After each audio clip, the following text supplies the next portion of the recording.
Uma das coisas que eu gosto é de ouvir contar uma história. Acho que não sou só eu.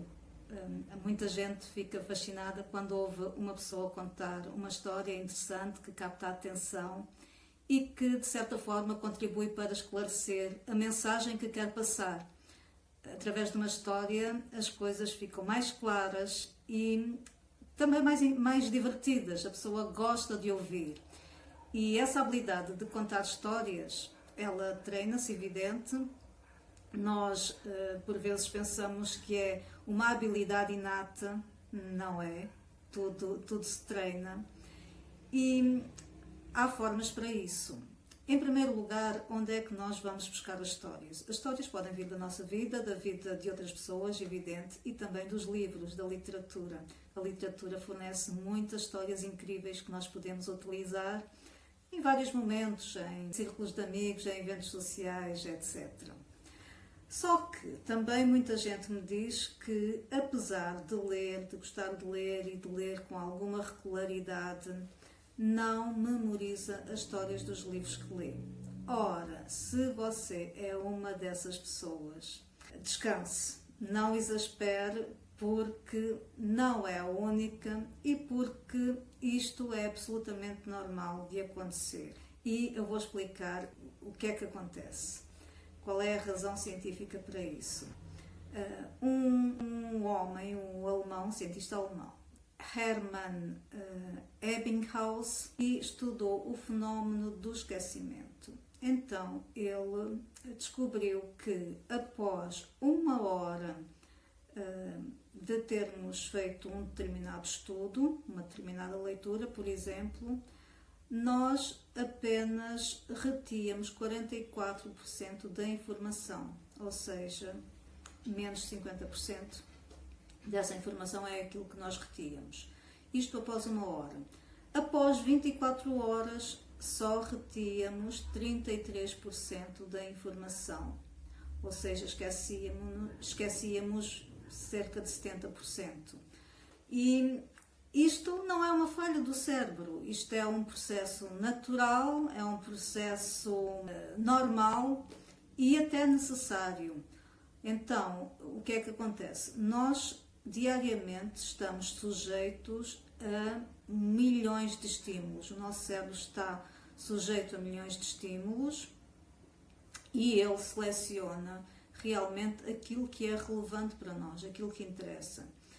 E então, evidente que não irá memorizar, não irá reter, não irá filtrar, não irá processar toda a informação ao qual é sujeito. Então, nós esquecemos-nos. Ora, há um outro estudo, é um estudo bem mais recente, feito por um senhor que se chama Tony Buzan, que é o mesmo dos mapas mentais, que muita gente utiliza, conhecido também por mind maps, que são mapas mentais que auxiliam na organização do conhecimento em estudos, em apresentações, etc. Ora, o que é que o Tony Buzan diz em relação à memória, ao esquecimento e à memória? Ele também apresenta um gráfico, mas um gráfico bem diferente, um gráfico que não tem números, mas sim símbolos. E apresenta uma curva que tem sempre a mesma formatura, o formato de um sorriso. Estes símbolos têm a ver com os fatores que contribuem para a retenção do conhecimento. E então ele diz que um dos princípios é a quantidade da informação. A quantidade da informação não pode ser muita de uma vez, porque o cérebro memoriza melhor o início e o final. Portanto, são os fenómenos chamados de primazia, portanto, a retenção do início de algo, de uma aula, por exemplo, ou de um livro, e o fenómeno da recência, o final do livro. Ou seja, nós pegamos num livro e registamos melhor o início e o fim. Imaginemos que estamos a ler um capítulo, registamos melhor o início do capítulo e o final do capítulo. Se estamos a ler 2 páginas, registamos melhor o início da página e o final da segunda página, e aí por diante. Então, o que é que acontece? Se nós acumularmos muita informação de uma única vez, se lermos de rajada um livro inteiro, o meio é muito maior, não é? Portanto, vai haver muito mais de meio do que se lermos apenas um capítulo. Então, sendo o meio muito maior, nós vamos registar muito pouco daquilo que ficou ali no meio. Então, a primeira coisa é restringir a informação que consumimos na mesma altura. Portanto, não consumir, não meter para dentro a informação ao mesmo tempo. Este é logo o primeiro princípio. Um outro fator é o que ele chama de understanding.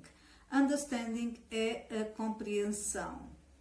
Então, o que é que isto significa? Significa que nós memorizamos melhor aquilo que compreendemos, ou seja, aqueles momentos em que cai a ficha, em que faz-se luz. Então, nós fazemos ali a ligação e, a partir daí, nós registamos melhor aquilo que acabamos de compreender.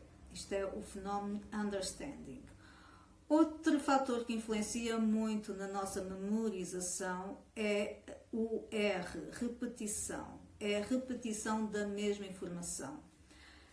Quanto mais nós repetimos aquela informação, ou seja, lemos, vamos ler novamente, ou lemos e fazemos um resumo, ou lemos e contamos a alguém, nós estamos a trabalhar sobre a mesma informação, estamos a repetir a absorção daquela informação. Isso ajuda muitíssimo. Isso é um dos fatores que mais contribuem para a retenção do conhecimento.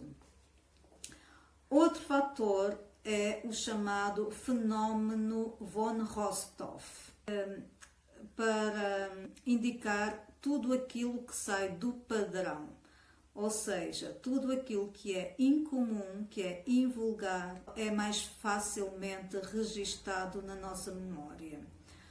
Porquê? Precisamente porque se destaca aquilo que é igual a tudo, nós não memorizamos, não destacamos, não lembramos. Aquilo que realmente se destaca por algum motivo é mais facilmente memorizado, é mais memorável.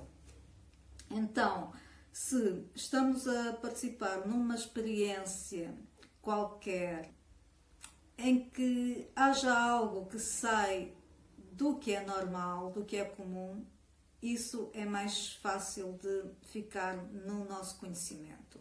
Vamos lá dar exemplos. Numa aula, na escola, todos nós tivemos talvez um professor ou uma professora que se destacou por usar métodos diferentes.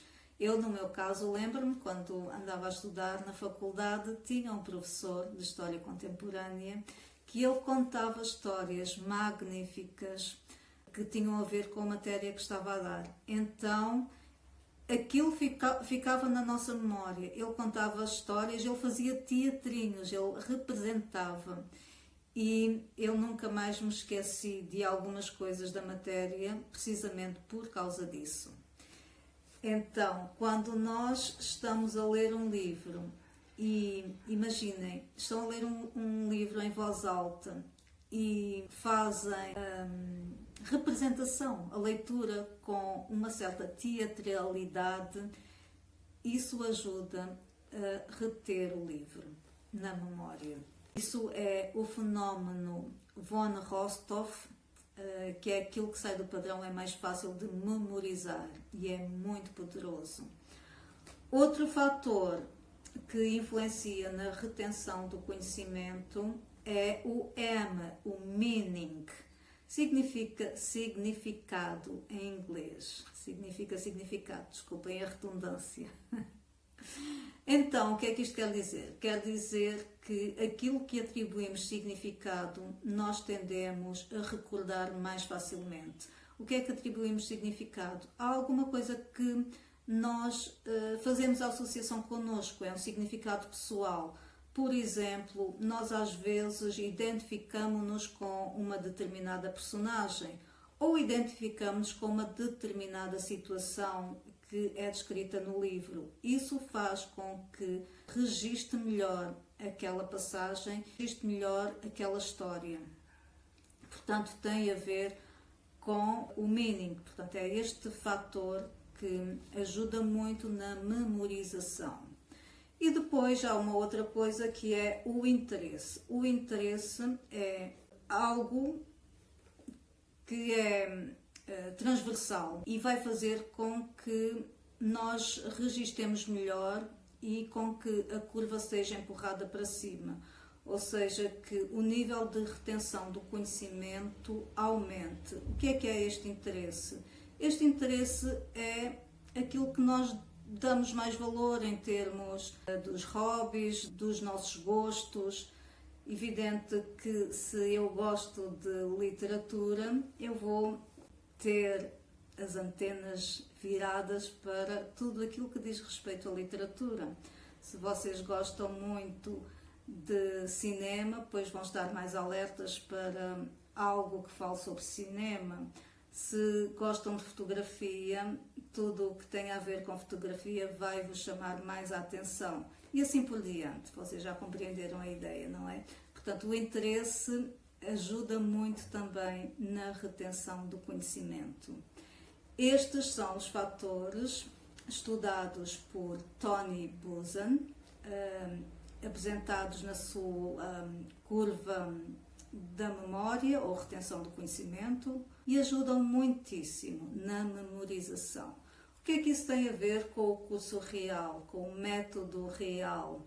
Tem tudo, porque no curso nós vamos pôr em prática técnicas que precisamente trabalham todas estas questões que eu tive aqui a falar e que têm em consideração todos estes fatores que eu vos falei.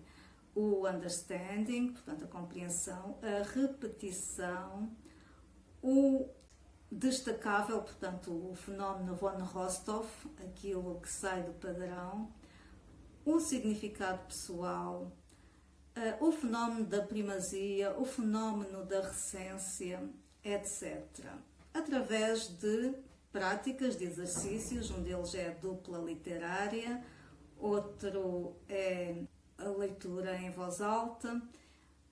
São técnicas que exercitam estes fatores e que fazem com que realmente uma pessoa consiga memorizar melhor os livros que lê e utilizar essa informação. Portanto, mais tarde, durante muito tempo, a pessoa vai lembrar-se daqueles livros que leu. E, além disso, vai ser bastante prazeroso porque a partilha com os outros participantes vai ajudar também muitíssimo na memorização. A memorização dos livros é possível, está provado cientificamente através da psicologia cognitiva o que é que influencia na nossa capacidade de retenção do conhecimento e o que é que faz com que um livro possa ser memorável. Boas leituras e até à próxima!